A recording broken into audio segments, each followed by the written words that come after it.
কষ্ট তো তখনই বেশি হয় যখন আপন মানুষগুলাও পর মানুষের মতো ব্যবহার করে।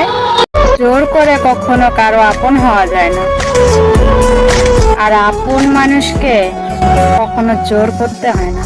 জীবনে কাউকে আঘাত করার আগে একটু ভেবে নিও নিজে আঘাত পেলে কেমন। আর হ্যাঁ, মনে রেখো যা কাউকে কাঁদিয়ে বেশি দিন ভালো থাকা যায় না।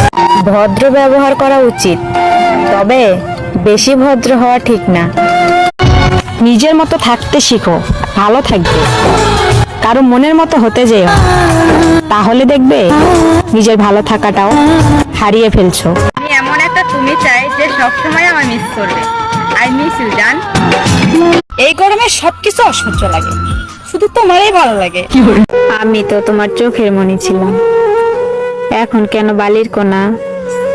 তোমার মাঝে তো সবই ছিল, আমাকে বোঝার ক্ষমতা কি ছিল না? এরকম একটা সন্দেহ প্রতিটা নারীর মনেই জাগে, কারণ নারী কখনো তার স্বামীর ভাগ কাউকে দিতে চায় না। আবার যদি দেখেন যে ইনকাম করে বাবা মাকেও দিচ্ছে না, স্ত্রীকেও দিচ্ছে না, সেখানেও কোনো না কোনো তুটপাট থাকতে পারে। কারণ মানুষ যখন পরিবর্তন হয়ে যায়, সে যদি মুখে না বলে তার স্বামী স্ত্রীর মাঝে যখন কেউ দূরত্ব বাড়িয়ে দেয়, তখন এমনিতেই বোঝা যায়।